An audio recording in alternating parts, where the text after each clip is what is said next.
Hey, this is Frank. This is History Through the Eyes of Faith with Angie Ferris. Hello. We're glad you're here. This is episode 151, and we're doing it. This is another enjoyment for all your senses. We're about to start Smell-O-Vision, where you can actually smell the episode. We'll bring in as our well. favorite scented candles. We'll bring in scented candles. And see, Angie, we're doing video, and now things that I think of and want to say, I don't know if I should say it. Because you think it's harder to edit it out of the video? Yeah, because I've got a story now of a reel I just saw, Instagram reel. By the way, welcome to History Through the Eyes of Faith, where we talk about history through the lens of a Christian believer. And this is episode 151. Go get caught up. Episode 150, parts 1 and 2, gives you a good synopsis summary of all the episodes. 1, 2, and 3. There's 3. Oh, there's 3? There's 3, yeah. He's already forgotten that. Yeah, there's 3 episodes for 150, 3 parts of 150. And so video's new, and that's why I'm looking at the camera. So I'm going to stop doing that. Hey, Ange. Hey. So, scented candles. Scented candles. I saw a reel of this lady that Rhonda's like, hey, watch this. And she was very funny. She's just a normal person, and she was saying very funny stuff. And she was like, technology's not going to impress me until we get Smell-O-Vision. We thought that was going to be a big thing in the 50s. And she was like, I'm heading to work which is how she said it. She goes, I'm on my way to work. And when I get there, it's what I don't do. It's something like, she goes to work, but she doesn't work. But the video, so this is the thing where we're going to have to decide if we're going to edit this out or not. The video started with her going, my makeup looks good today. Then she puts the phone down and lets one, and then goes, but I'm still not a lady. Yeah. That's awful. It is awful. But it made me think of it just now. That's not part of this podcast. We're editing that out. Well. And. Okay. It's funny to me. Let me say it this way. It made me laugh in the moment. It made me laugh, yes. Now, here we are. Do we have any stories that we want to talk about before we get into the content? I have one. Okay, go for it. If you've got one, like we're catching up. How long has it been since we were here? Since we recorded, it's not maybe a month. I don't know. A month? Maybe something like that. We're way behind on releasing as of right now. We won't be by the time you're watching this, but but I only think it's been maybe a month since we were together. A month. Well, one of the things that I mentioned earlier, that a genealogy thing. Did you want to hear about that? Yeah, for sure. So, and there's an episode somewhere where we talked about how I uncovered like generational, because in the podcast we talk about, we're right now in the 1400s. 1500s, yes. 1500s. 16th century. Right? Correct. And I was able to find our lineage back to 14 something.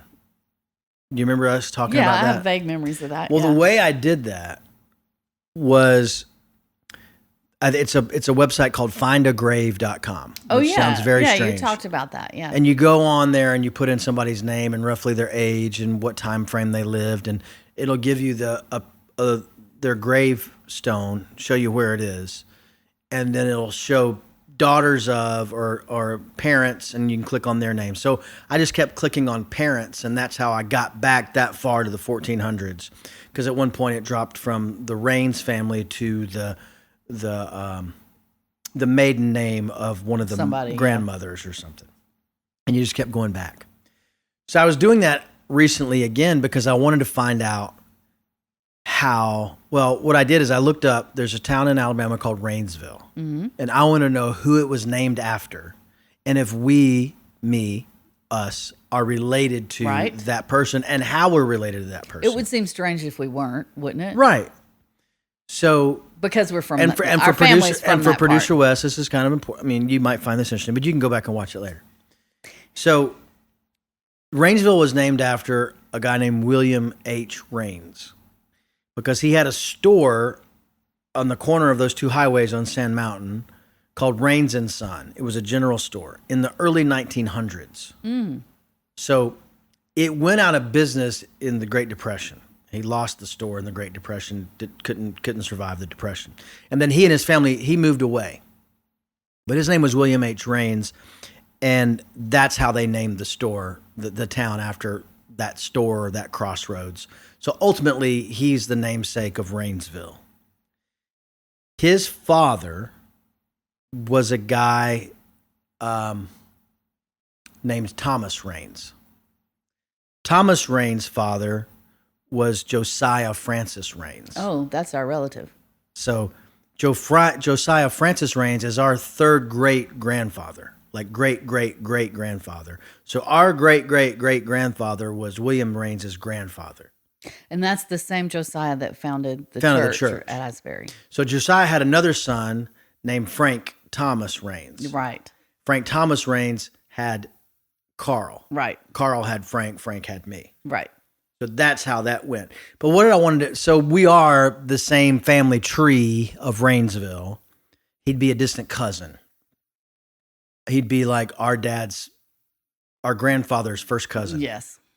So, but what was interesting is I was going through Find a Grave, and I went to Frank Thomas Rains, and it had all his sons, which we'd known them to be 8 sons. Right. They had 6 listed there. So I put in Carl Rains, our grandfather, and they had him on the site to a different dad that was a sibling of Frank. Ah. So I started wondering, is Carl Rains, is our great-great-grandfather not Frank Thomas? Oh, it is. Okay. That was the only thing that I thought was interesting. I think they just assigned it to the wrong person. Or our dad's whole life thought his uncles were really his cousins. His grandmother, Frank Thomas's, did you say that's Carl's father? Mm-hmm. Frank Thomas's wife claimed Carl as her son. Okay. Like that. Our father was her grandson. There's no question about that. So I the think website's wrong. Yeah, which is not uncommon. No, but I just thought it was weird, and that's what I was going to walk through Dad with. Like, look at this, and I knew that was just going to get into a whole deep dive of stuff, and so we didn't do that yesterday. Yes, but that was the whole thing: is that we are related to, and Dad may even know that. He may know that William Rains and Son, because he might have known at some point. Well, he was born in 1931. Yeah. So when he was probably a teenager, he would know the family connection to Rainsville. Yeah. You would think. But I didn't know it until I looked it up. So there it is. Wow. I think I already told producer Wes about this, and he said, so would we just go down there and we get like free Cokes and stuff? We just get free things? Yeah, because we could go down there along with half the people who live there. We could go down there and be a mayor of the town for a day. Mm-hmm. Anyway, I thought that was interesting. That is. That's fun. Findagrave.com. Findagrave.com. And then there's all kind of, because I went back on the Bryant side as well to try to find some lineage there. And I found out that Bryant is our mother's maiden name. That Uncle Junior had somebody look for a grave in Normandy. Yeah, Vicky looked when she was over there. And that was that was his cousin. Right. So I looked through that. But she couldn't find it because she didn't realize it was spelled differently. Somehow there was some different spelling in the name anyway, but it is there. Yeah. But I started trying to find Bryant relatives in Chattanooga, or Bryant relatives out of that line. Like, who else is related to us on the Bryant side? Mm-hmm.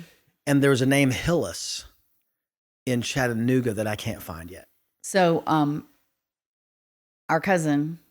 This is, by the way, this has nothing to do with history. It has a lot to do with history. But we're about to get into it. Our cousin in Idaho has all the Bryant stuff.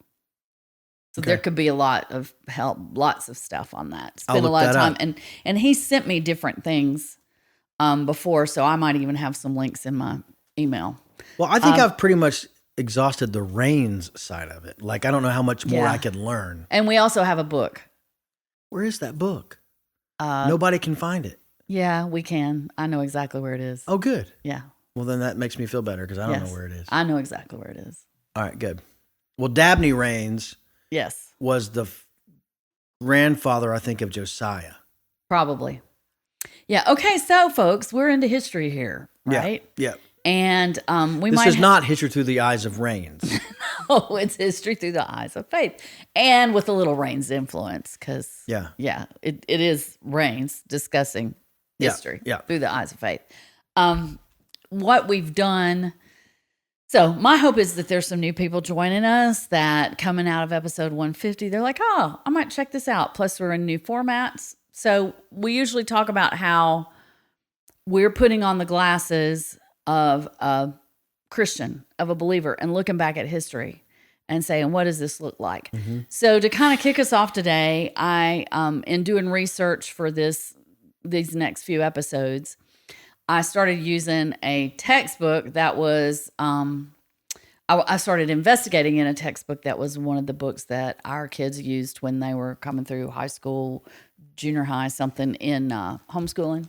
And it's called Streams of Civilization. And this is a new book. Well, sort of. I don't remember you mentioning this one before. I mentioned Streams way back, but that was volume 1. And volume 2 starts with the 16th century, which is where we find ourselves. So in process of reading the introduction to that book, I found some quotes. Which is pretty much all that I read of books. Really? Is the introduction. Well, sometimes that's the most interesting part. And I go, I got it. Got it. You never know. Anyway, so in process of doing that, I found some quotes that I thought would be interesting to kind of jump us back into the topic because this is a Christian textbook. This is a textbook, and I didn't look at the publication date, but it's written from a perspective of kind of like what we're doing on the podcast.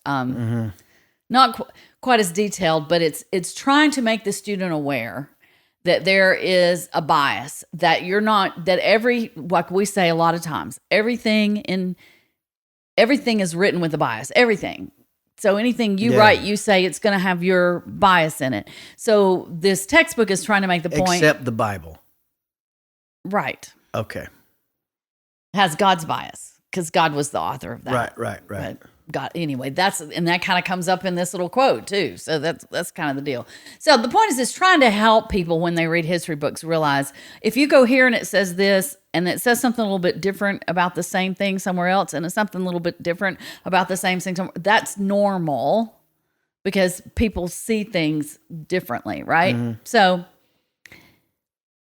it starts out with the idea, we've talked about a lot. We talked about the air we breathe, Glenn Scrivener, how Christian values have shaped Western civilization, right? That thread's been running through several episodes of our podcast, particularly since we've been coming out of like the Middle Ages.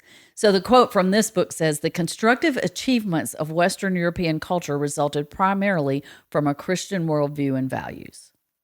The constructive achievements of Western European culture resulted primarily from a Christian worldview and values. Not the first time we've said that. Okay, pause that just a second. Uh-huh. Right here, I want to emphasize that statement, and I'm also going to say this is a quick edit for producer. So that theme of Western civilization being shaped from Christian worldview has been around. Well, and I think that quote is inspiring to me.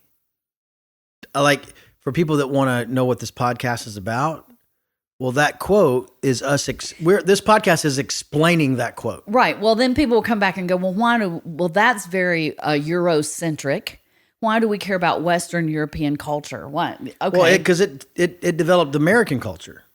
And why do we care about American culture over Chinese culture or Indian culture or Islamic culture? Because America's the best. Because God loves. You were doing good till then. Because God loves America the most. We've answered that question before. Can you dig deep and think? What is the international language of English? Commerce. And do we live in a global economy?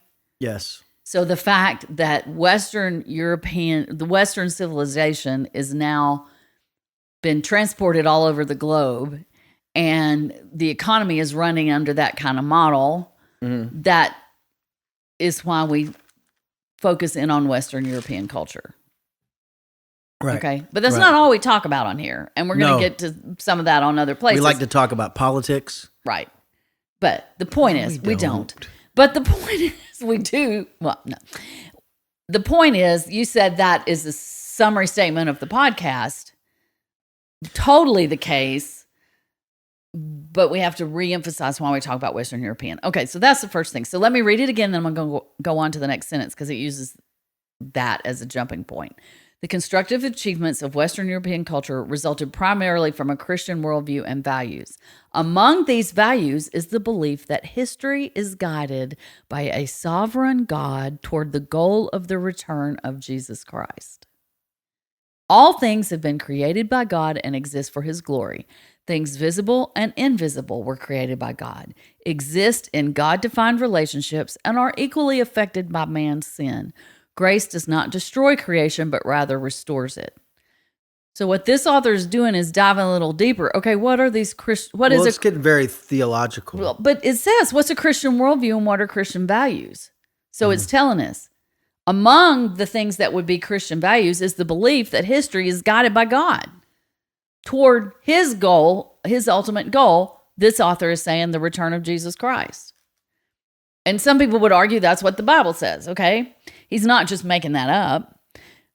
And then what Scripture teaches us is that all things have been created by God and exist for his glory, and things visible and invisible. So where he's going with this has shaped the way we view the world, and that'll come out more as we continue to move forward in our discussion. Like we're going to get particularly into science, not immediately, but not very far down the road. Okay. Mm-hmm. And the fact that science grew out of Western civilization is affected by this statement too. So it's very interesting. Got it. So now he's talking about the Christian who's interpreting history and who's reading history. And he goes on to say the Christian must not be naive. He must become aware that every historian interprets history on the basis of his own relationship to God. Every historian interprets history on the basis of his own relationship to God. I find that an interesting thought because some people would say, well, I don't have any relationship to God. Maybe I don't think there is a God, or it doesn't matter to me. Well, they're going to be interpreting history with that assumption. So I think that's an interesting thing to think about and kind of what we're doing here, right? What does it mean to you to say interpreting history? Well, like you can look at an event and you don't see anything moving that event but the people that are involved because your relationship to God is there's not a God. So it's all caused by a human chain. Yeah. I'm just guessing. I'm not in that school of thought. So somebody who's in that school of thought would have to explain. But I just think that's an interesting way of thinking about it. The Christian historian will seek by God's grace to interpret history in a God-honoring fashion and exalt Christ as the Lord of history. He will not seek to be neutrally objective as if he had no faith. And that's what we're saying. It's like we're trying to be upfront about our bias. That's why it's called history through the eyes of faith. The Christian is able to be truly objective when he interprets history in the light of God's unchanging word. There's that assumption. The Bible doesn't change. And that his argument is that gives the Christian some objectivity because they have access to an objective truth. Yeah. A little bit deep, a little bit philosophical, but that's what we're talking about. But nevertheless, because his Christian historian is not yet perfect and is still beset with much sin and ignorance, he will never write a perfect history. So there's some theology in that. We're saying just because we're interpreting these through the eyes of a Christian, what the assumption there is that just because you're a Christian doesn't make you perfect, and it doesn't make you free of sin and ignorance. Right. So any history is never going to be perfect in that way. Yet he must seek by God's mercy to fulfill his responsibility to God in presenting as faithful an account as he is able. And that's what we're trying to do. We're trying to do, and we may not have it right. That's right, but it's interesting discussion, and it's fun, and it's If God is writing history, then of followers of God, I think it behooves us to look back and see what he's saying. And that's what we're doing. Right. History through the eyes of faith. Woohoo! Yay. Was that fun? That was fun. Okay. So now we're going to jump back into our 16th century. And episode 150, parts 1, 2, and 3 were a review, right? To introduce our new medium, to bring things up to speed, to give a bookmark, sort of an index for people to go back to. And by the way, I've talked to a couple people about that, and they're excited because excited about a review. They're excited about having a place to go to hear about everything that's come before. so that they're not overwhelmed with the task of, oh my gosh, there's 150 episodes. Where do I start? Yeah. They just don't want to listen to any more than that. They might not. Let's they just start just at want to be 150. current. They just want to be current. Let's just start at 150. So anyway, yeah, so that's there. But before we got to 150, we were finishing the Protestant Reformation. We spent several episodes on different elements of that and got up through introducing the major Protestant reformers and talking about their influence. I think the last one we covered maybe was John Knox, who I thought it was Calvin. Knox was after Calvin. Okay. But we also talked about the very last, 149 is including Mark Knoll, who is a historian's book, Turning Points, and how he makes the English Act of Supremacy by Henry VIII a turning point, but he kind of uses that to cover the whole Reformation. So we used his book to summarize the things that we found, to make bullet points after we've been through all the details of summary statements, okay? And something that came up in that discussion was that there's more to come from the Catholics. I don't know if you remember that, but like we haven't, there's this thing that some people call the Counter-Reformation, and it's the Catholic response, but it's more than just the Catholic response. So that's where we're going today. So we've just been talking about how the Protestants came about, and Luther and Calvin and John Knox and Henry VIII and his More and Cromwell and all these people, and how that all played out as far as Protestantism goes. So now we're going to jump back in to looking at how the Catholics, what's going on with the Catholics during this time, right, when all this is happening. Now, our first source is similar to what you're doing in your kitchen right now. You're doing a Counter-Reformation. The kitchen's about the only room that the counter is not going to get reformed in. Okay. But anybody got some good leads on quality quartz from a vendor in Nashville that's economical? Quality quartz. I don't, anyway, working on that. Yeah. So this is basically saying, while all this Reformation is going on, how are the Catholics responding to it? Or even just what's going on inside of Catholicism? Because as we'll get into, there's a debate about whether it was just a response or something that would have happened even without the response. So we're going to deal with a couple of sources. In this episode, we're going to start with a source. We've used this before. It's called Church History in Plain Language, written by Bruce Shelley. It is a very Protestant, leaning toward Baptist, what you would experience like the Baptist denomination today, interpretation of church history. Okay, so that's going to put a little bit different color on it, and that's also why we spend a little time talking about bias, and everybody comes with their thing, so comes with their own perspective on things. So we're going to start with that, okay, and then we'll end up talking about some of the same characters and same timeline from a different source. Okay. So we'll kind of get a fuller picture. So from church history in plain language, in 1521, the year that Martin Luther stood before the Emperor Charles V at the Diet of Worms, we're supposed to say Worms. I don't think you want to say Diet of Worms. That's what it looks like. Diet is the way you pronounce it. The Diet of Worms. Worms. The same time. I didn't want to open up a can of worms. Yes. We remember Charles V, right? The emperor. You're tapping your coffee like I'm supposed to remember the Charles V. It's in the coffee. In 1521, that same year that Martin Luther is standing in front of Emperor Charles V, a young Spanish nobleman was fighting on the emperor's borderlands against the invading French at Pamplona. A cannonball shattered one of his legs.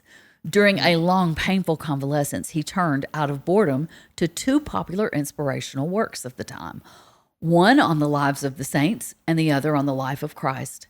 With this, his long process of conversion began.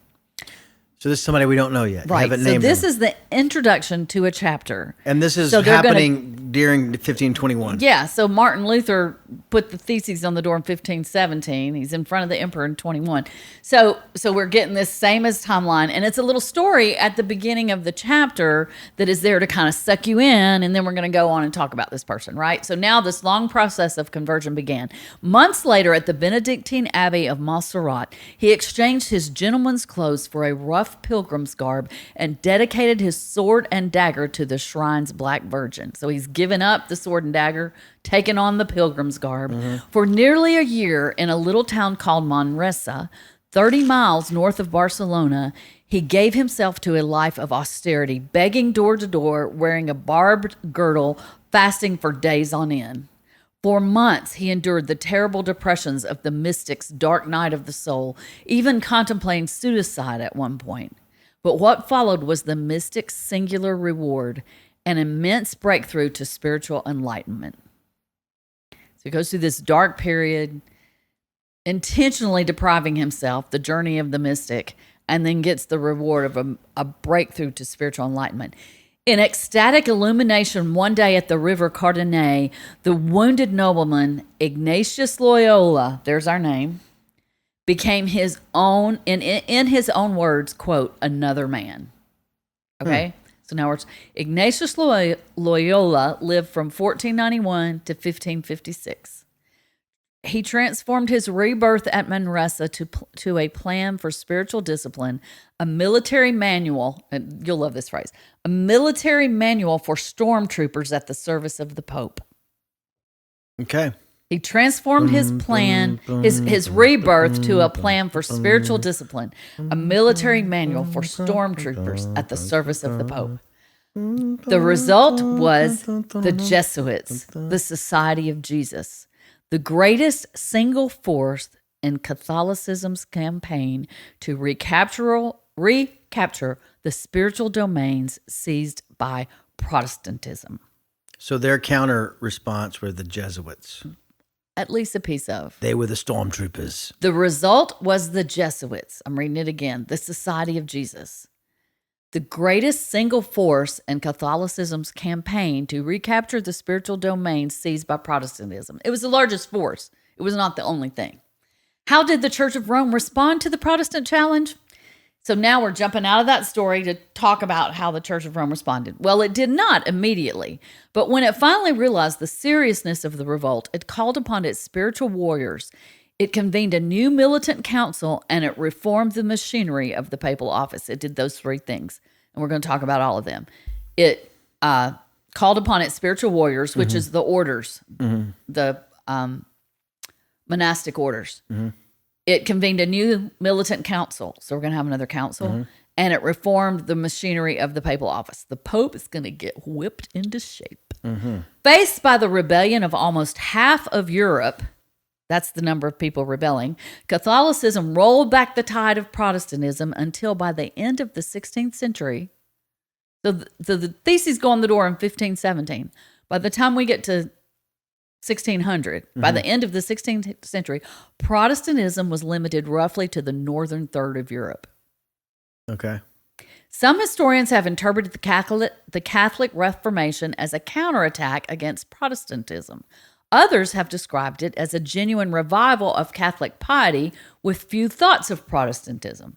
The truth is the movement was both a counter-reformation, as Protestants insist, and a Catholic Reformation, as Catholics argue. So it gets called both. And this author is saying that it was both. Its roots run back to forces before Luther's time, but the form it took was largely determined by the Protestant attack. So the roots were there before, but the form it took, Protestantism influenced that. Yeah. Strange as it may seem, the mystical experience was a large part of Catholicism's recovery. The 16th century produced a remarkable variety of Catholic saints. The English lawyer and statesman Thomas More, the cheerful and imaginative missionary to the Calvinists Francis of Sales, the somber reforming Archbishop of Milan Charles Borromeo, the rapturous Spanish mystic Teresa of Avila, and most influential of all, the Spanish soldier of Christ Ignatius Loyola. Even before Luther posted his theses on the church door, a distinguished and aristocratic group at Rome had formed a pious brotherhood called the Oratory of the Divine Love. Their guiding belief was that the reformation of the church and society begins within the individual soul. So catch that. Mm-hmm. There's a brotherhood formed in Rome called the Oratory of Divine Love that was formed before 1517. Yeah. And their guiding belief was that the church should be reformed and that the reformation of church and society begins with the individual soul. So do you think, I'm just thinking about Martin Luther and the other people that were pre-Reformation or the catalyst for the Reformation? Yeah. Did they know about, I mean, was there a lack of like, hey, this was it oratory? Is that what you called it? The Oratory of Divine Love. I wonder if they were like, hey, maybe we should just get on board with these guys. The answer is I don't know, okay? But I think it's more likely that they did not know. Like, this is in Rome, and it's a small group, and they're not making headlines. It's kind of like you and I say, hey, we're going to start this club, and we get 6 or 8 people together, and we're maybe working inside the official church, but it hadn't been publicized, it hadn't been sent out. You know, so my guess would be no. But they're all responding to this corruption that we've been talking about that's been going on for centuries, right? Right. The oratory was never large in number, perhaps just 50, yet it had enormous influence. It stimulated reform in the older monastic orders and contributed leaders to the Church of Rome as it laid plans for a general council to deal with internal reform and the Protestant heresy. So it's laying the seeds for all that, for the council and for stimulating reform among the monastic orders. Among the members of the oratory who later emerged as significant were Jacobo Saldoletto, who debated with Calvin, Reginald Pole, who tried under Bloody Mary to turn England back to Rome, and Gian Pietro Carafa, who became Pope Paul IV. So that's at least 3 big names as history moves forward that have influence in what happens. Throughout the 1520s and 1530s, however, the Church of Rome took no significant steps toward reform. Now, you think about that. I don't remember the exact dates on Calvin, but this whole thing gets going in 1517 and goes fast, right? And yet there's no response from the church in the 20s and the 30s. The question is why? Why was she so slow to respond to the Protestant challenge? One simple answer is politics. The Emperor Charles V and the popes fought a running battle over the calling of a general council that stretched over 2 decades. Luther had called for a council of the church as early as 1518. The idea gained the support of the German princes and the emperor, but the popes had fears of such an assembly. They remembered too well the councils at Constance and Basel when we were having 2 popes and 3 popes and everybody was electing somebody a pope. They also knew that many in Germany had in mind a council without the pope. So there's this political battle like, okay, yeah, you're calling for a council, but how do we know that we're going to end up with any influence? It's going to go the other way. Equally important, the popes in the 15 and 20s and 30s were preoccupied with secular and political affairs. Clement VII is a prominent example. He was from 1523 to 1534. He regarded concern for the papal states in Italy as a supreme law, and his passion for papal political fortunes drew him into an alliance with France against Charles V. So remember, we've already talked about this, that they're playing king. The popes are. And they're more concerned about their papal states' land than they are any spiritual concerns. So that's outweighing everything. The Pope's treachery and disloyalty enraged Charles V, and he threatened Clement with a trial before a general council unless he broke his alliance with Francis I, King of France. So there's all these politics going back and forth. To show the Pope he meant business, Charles ordered his troops to march on Rome. As it turned out, he got more than he had planned. The commanders of his troops were killed. As a result, the rough and undisciplined Spanish and German mercenaries were leaderless when they stormed Rome on May the 6th, 1527. So mercenaries are hired warriors. Their job is to just fight for whoever tells them to fight. Well, the bosses got killed, so now they're just pillaging for fun in Rome. Okay. On May the 6th, 1527. Their pillaging, plundering, and murdering in the Eternal City lasted for weeks. The Pope took refuge in the castle of St. Angelo, but finally had to surrender and endure half a year of harsh imprisonment.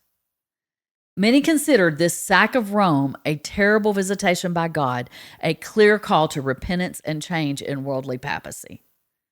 This is what happens when you're playing the role of a king. Yeah.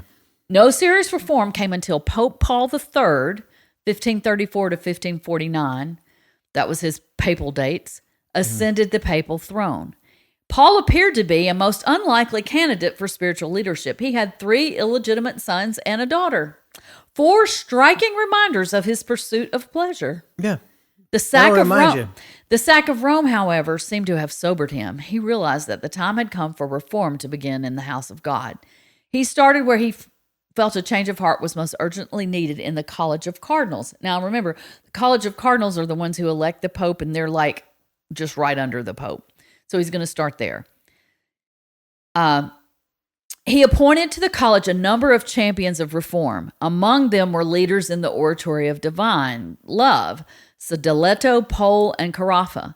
Paul then appointed 9 of the new cardinals to a reform commission. The head of the commission was another former member of the oratory, Gasparo Contarini. A peacemaker by temperament, Contarini stood for reconciliation with the Protestants and advocated a return to the faith of the apostles. After a wide-ranging study of conditions in the Church of Rome, the commission issued in 1537 a formal report called Advice Concerning the Reform of the Church. Disorder in the church, the report said, could be traced directly to the need for reform. The papal office was too secular. Both popes and cardinals needed to give more attention to spiritual matters and stop flirting with the world. There you go. Stop flirting with the world. Bribery in high places, abuses of indulgences, evasions of church law, prostitution in Rome, these and other offenses must cease. Pope Paul took action on a few of these items, but his most significant response was a call for a general council of the church. After intense negotiations, he agreed with the emperor on a location for the assembly, a town in northern Italy under imperial control called Trent. Even then, however, no council assembled for years because Francis I, remember that's the King of France, did everything in his power to prevent such a gathering. In his passion for leadership of Europe, he feared a council would only strengthen Charles's hand. So once again, it's like I'm more concerned about my enemy than spiritual reform, King of France. Francis even stopped to incite the Turks against the emperor. 2 wars between Francis and Charles delayed the opening of a council until 1545, almost 3 decades after Lucis' theses appeared. So the council finally doesn't meet till 1545. By 1545, Rome was under the spell of a new austerity. Reform was on the rise. The immoralities of Paul's younger days were no longer acceptable behavior. So the reform tide was already turning by the time the council actually meets. The Pope's new rigor was apparent in the institution of the Roman Inquisition and in the index of prohibited books. So they reinstitute the Roman Inquisition, and they have an index of prohibited books, works that any Catholic risks damnation by reading. Is there an example of one of these books? All the books of the Reformers were listed, as well as Protestant Bibles. For a long time, merely to possess one of these banned books in Spain was punishable by death. Wow. The index was kept up to date until 1959. The index of books? Banned books. The index of banned books that could lead to damnation if you read them was kept up to date until 1959 and was finally abolished by Pope Paul VI, whose pontificate was 1963 to 1978.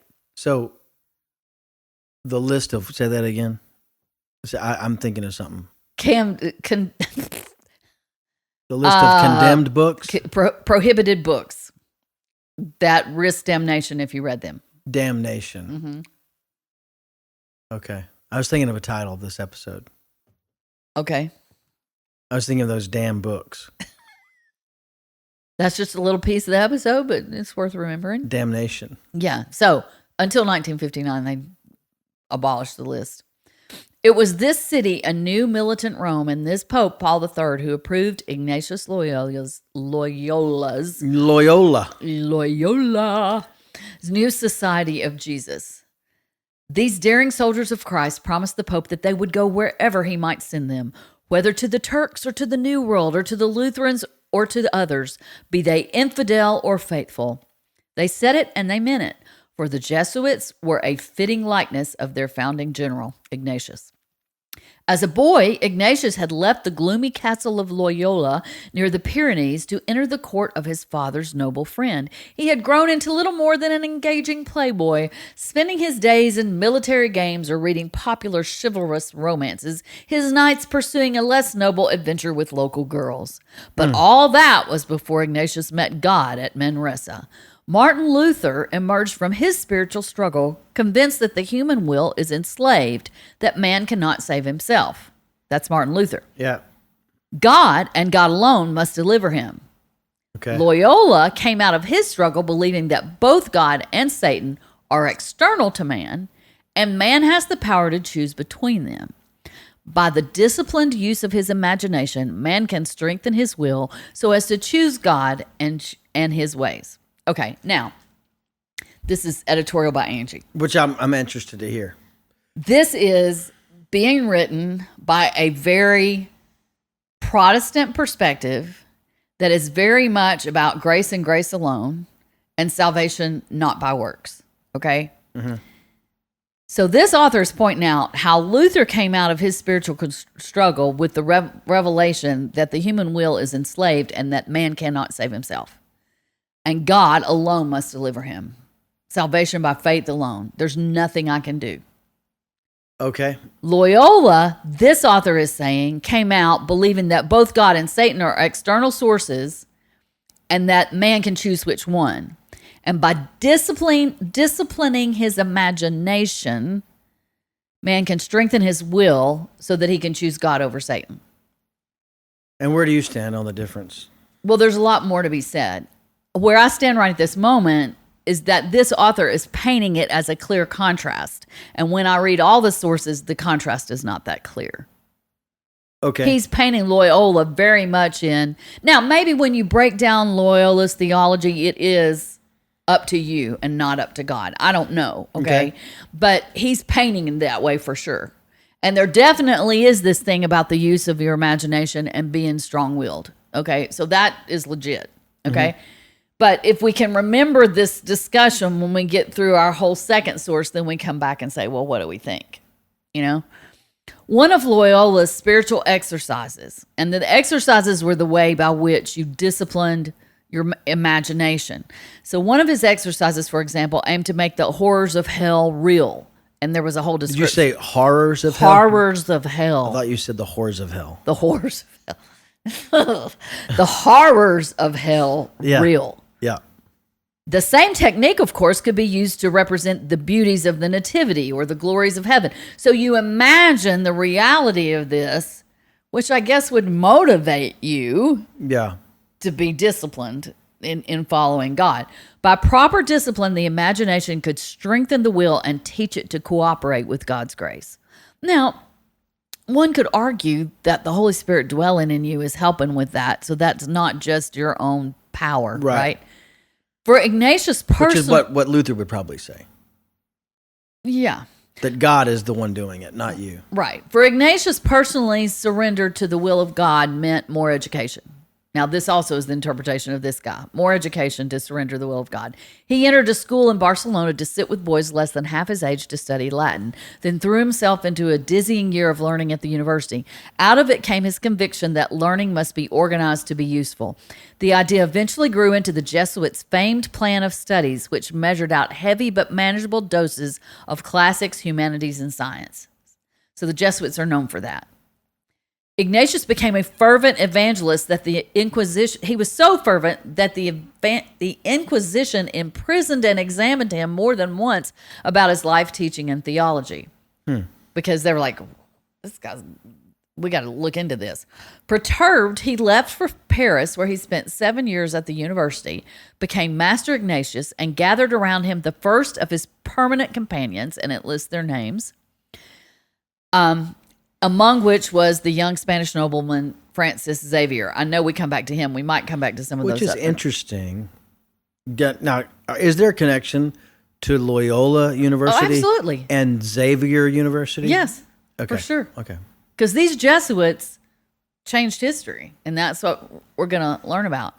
Ignatius, I'm learning. Ignatius shared with them his remarkable program for sainthood, his spiritual exercises. a distillation of his own religious experiences during and following his conversion. The exercises prescribe 4 weeks of meditations, beginning with sin, death, judgment, and hell, and then moving on to Christ's life, death, and resurrection. So these are these meditations in imagination and discipline. Ignatius intended a path to spiritual perfection, rigorous examination of conscience, penance, and a resolute amnesia about guilt once the spiritual pilgrim confronted God's forgiveness. The exercises became the basis of every Jesuit spirituality. Later popes also prescribed them for candidates for ordination, and Catholic retreats applied them to lay groups. Send no one away dejected, Loyola wrote. God asked nothing impossible. Thus, his followers became the great apostles of the possible. Okay. They were known as the apostles of the possible. In 1540, Pope Paul III approved the Little Society of Jesus as a new religious order. In Ignatius' metaphor, they were to be chivalrous soldiers of Jesus, mobile, versatile, ready to go anywhere and perform any task the Pope assigned. As a recognized order, they added to their earlier vows of poverty and chastity the traditional vow of obedience to their superiors and a 4th vow expressing their special loyalty to the Pope. The aim of the order was simple: to restore the Roman Catholic Church to the position of spiritual power and worldly influence it had held 3 centuries before under Innocent III. Mm-hmm. Restore the Catholic Church to that power. Everything was subordinated to the Church of Rome because Ignatius believed firmly that the living Christ resided in the institutional church exclusively. The living Christ resides in the institutional church. Catholic Church. Yes. Perhaps the most fascinating feature of the Jesuits was their perilous attempt to live energetically in the world without being of it. Yeah. Live energetically in the world without being of it. Loyola wanted them to be all things to all men, and they nearly succeeded. Their efforts have rallied defenders who assign them the highest posts in heaven and critics who consign them to the lower regions of hell. People who praise them, and people who criticize. Writing to Thomas Jefferson in 1816. Uh-oh. So this is almost 300 years later. It wasn't Ignatius doing this. John Adams wrote to Thomas Jefferson, quote, "If ever any congregation of men could merit eternal perdition on earth and in hell, it is the company of Loyola," both places. Whatever their destination, the Jesuits were from their beginning unique. That first generation under Loyola's zealous leadership rode full gallop into their new assignments: convert the heathen, reconvert Protestant Europe. Francis Xavier leaped from India to Southeast Asia to Japan, a country that had never before heard the Christian message. More than any others, the Society of Jesus stemmed and sometimes reversed the tide of Protestantism in France, the Low Countries, and Central Europe. When Ignatius died in 1556, his order was nearly 1,000 strong and had dispatched its apostles to 4 continents. Because what's the other thing that's happening right now? Oh, well, in the exploration. World? Exploration. And we got the Spanish Armada. We got a lot of contacts, right? No mission in that first generation proved more decisive than the band of Jesuits assigned to the Council of Trent. So now we're back to the council. Only 31 council fathers, led by 3 papal legates, were present for the opening ceremonies of the council. None of them could have guessed that their modest beginning would lead to the most important council between Nicaea, which was in 325, and Vatican II in 1962. Oh, wow. Okay, big deal. Council of Trent, big deal. Under the influence of the Jesuits, Trent developed into a powerful weapon of the Counter-Reformation. 2 suave, intelligent, and highly influential members of the society, Diego Lainez and Alfonso Salmeron, guided the agenda more and more toward, quote, the correct churchly attitude of the followers of Loyola. So this discipline, this focus on spirituality, faithfulness is guiding this council. The council fathers met in 3 main sessions. Now, check these years. First session, 1545 to 1547. Second session, 1551 to 1552. And then in 1562 to 1563. Throughout the sessions, the Italians were strongly represented. Other areas, notably France, were significantly underrepresented. Compared to other councils, Trent was never well attended. During the second series of sessions, a number of Protestants were present, but nothing came of it. From start to finish, the council reflected the new militant stance of Rome. Everything the Protestant Reformation stood for was vigorously, one could almost say violently, rejected at Trent. So once again, this is the perspective of this author. The Protestant reformers emphasized justification by faith alone. The council rejected a potential compromise, holding that justification is the result of two causes: a righteousness that is external to the disciple but added to our account in the eyes of God, and a righteousness that is internal, infused with an event into the disciple. So faith alone, and then there's some involvement of the disciple. The Protestants' external righteousness, whereby God counted the person right in his eyes. For Catholics, internal righteousness was the process whereby God imparted righteousness within the disciple during the course of their life. So this might not seem like... Yeah, give me some breakdown of what you're saying. It might not seem like a big deal, but in Protestant churches to this day, it's a big thing to say that I'm justified. My justification before God is is by faith alone. And we've talked about this. Go back in the first time I think we started introducing the idea of accepting Christ was in the 30s, episodes of the 30s, somewhere in there. We talked about it when we talked about Paul, but then it comes up all along throughout. And we talked about it in depth when we talked about Martin Luther. So what makes me righteous before God is Christ's righteousness, not my own. And right. I access Christ's righteousness by faith in Christ. Okay. And that is all God's doing, not mine. The Catholic response is, well, you're involved. And I'm not Catholic, so I can't explain all the details of this, but it has to do with God imparting to you and the way that you're responding and all this kind of thing. So my personal observation, and maybe this is not the place to say it, but I'm going to go ahead and throw it out here now, is that the Protestants also teach the process of sanctification is that once that you're made righteous, God sees you as righteous, but the Holy Spirit comes to indwell you. And then as you are disciplined and walk with the Lord, you are transformed into the image of Christ. What it seems to me is happening here, the Catholics are making that all one process. So where Protestants would have a problem is, well, how can you know that you're justified? How can you know that? Because this is a process. And like, I'm not Catholic, so I can't speak to it, but do you kind of see the differences? I think so, yeah. It's about whether you're personally involved in your righteousness or whether it's all God doing it. Okay? Yeah. And that is always a difficult question, right? Trent, the council, that happened in 3 sessions over about 20 years. Was it that long? Anyway, one of them was 10 years apart at the end. So Trent emphatically linked justification to the process of becoming righteous, leaving the notion of being declared righteous only to Protestants. Justification is linked to the process of becoming righteous, whereas Protestants say you're declared righteous by God when you come to him through Christ, okay? Luther, Calvin, and Grable stressed salvation by grace alone. The council emphasized grace and human cooperation with God.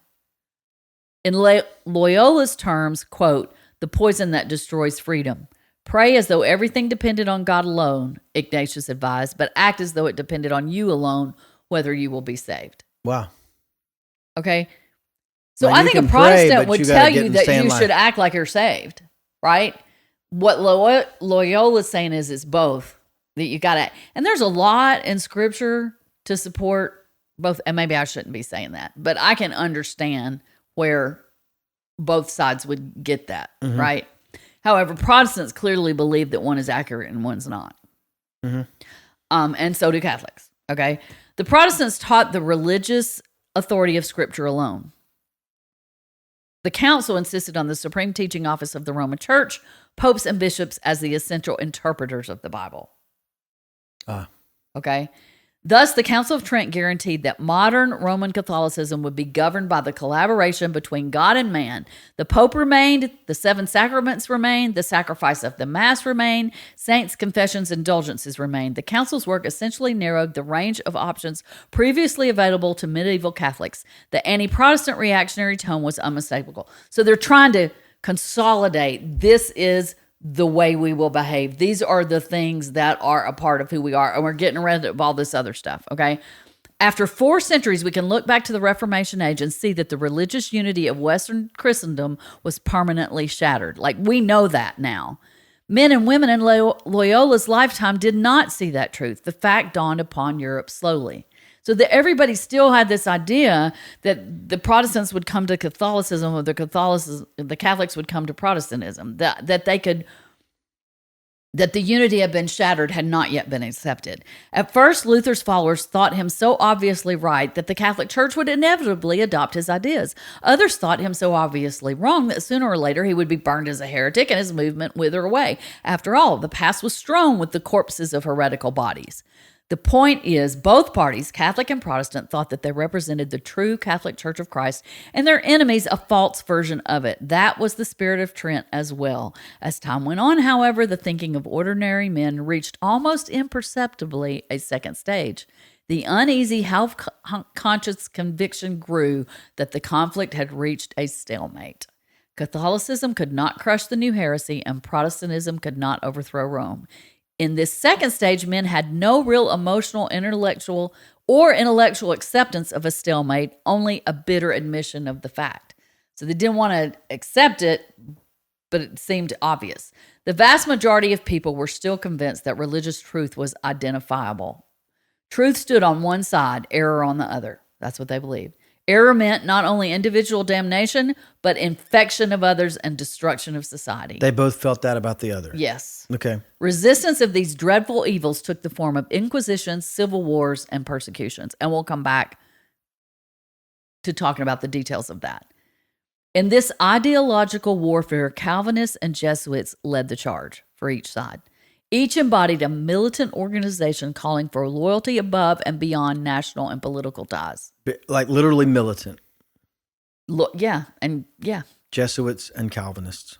They were leading the charge. They weren't the only ones doing it. Right. At this stage, almost no one could imagine that truth could lie on both sides of the battlefield, or that both parties could peacefully coexist in the same state or even on the same continent. No one could imagine that.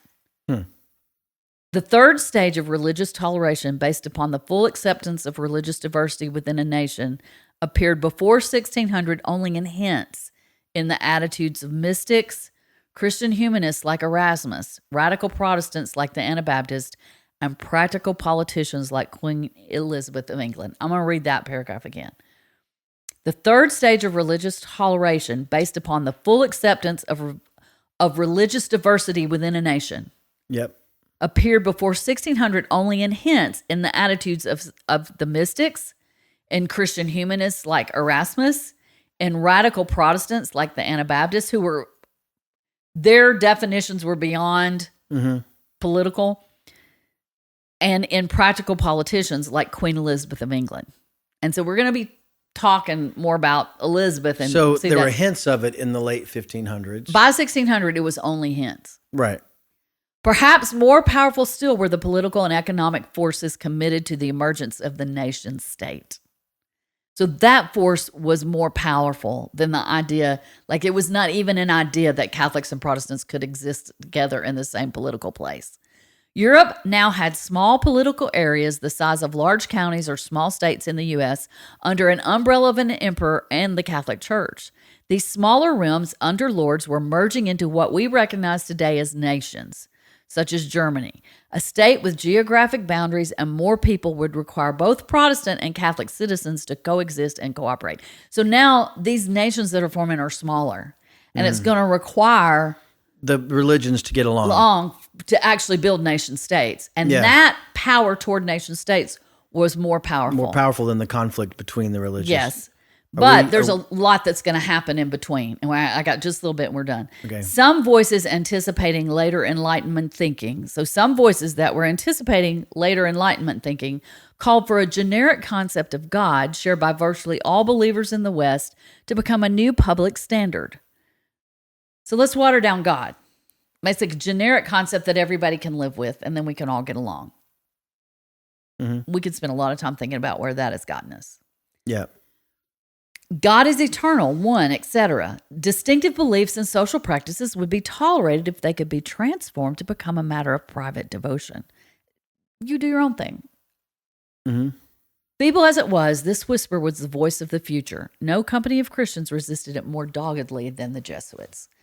So I just want to throw in one little comment right there. So that's kind of two extremes. The one extreme is everybody in this area has to believe this, and we all have to believe this, and the government has to be formed around this, and whatever our religion is shapes who we are. Okay. The other extreme is everybody does their own thing. Religion's just a personal devotion thing. It doesn't influence our political life. It doesn't influence our social life. Those are extremes. Yep. Somewhere in the middle is where we got to find our point, and that's our introduction of Loyola and the Reformation, the Catholic Reformation / Counter-Reformation. Okay. So I would say, and I'm learning this on the podcast, that right. Loyola University is probably a Catholic university. Yeah, definitely. And Xavier University is probably a Catholic university. Yes. Now, are there Jesuit sects that you go attend? Yes. If you're Catholic, but I'm a Jesuit. Yes. That happens till today. Yes, and many of the orders are still today. I'm not schooled on all the orders, but I know there's still Franciscans, there's Augustinians, there's probably still Dominicans. Like those orders haven't gone away. I mean, that could be a little side thing to look up. I don't know them. Like I've heard of Jesuit priests. Yes. But I didn't realize those are Christian priests. Yes. They're just follow the teachings of Ignatius of Loyola, and they're members of Loyola's been a challenge for you, hasn't it? Yeah, Loyola. Loyola. It's like I want to do the yo in there, like Loyola. I want the Y to go both ways. But if you just say Loyola. Don't do Loyola. See, I'm wanting to yut. Because don't yut. You don't have to yut. Does Spanish have a... Just Loyola. Just, like... Loyola. Like... Loyola. Voila. Loyola. That's and funny. Loyola. So that's good. We've gotten through kind of what's happening in the Counter-Reformation. Yeah. What's going on in the Catholic Church, the Jesuits. Yes. Ignatius Loyola and somebody Xavier. Yes. What was his name? First name? It's not right in front of me. I'm not able to grab it. Francis, I want to say, but I don't know. Let's just say it. Francis. I think it might have been, no, maybe not. Thank y'all for listening. We did say Josiah Francis Reigns. Yes, we did. So now Francis. And watching. And what? Watching. I'd say listening. Yeah. And watching. If you're watching. But you can still just listen. You can just listen. Yeah, just because there's a picture there doesn't mean you have to watch. Just listen if you want. But we'll see y'all next time. I'm about to tell her some things that I couldn't say on the air. See ya. It's history through the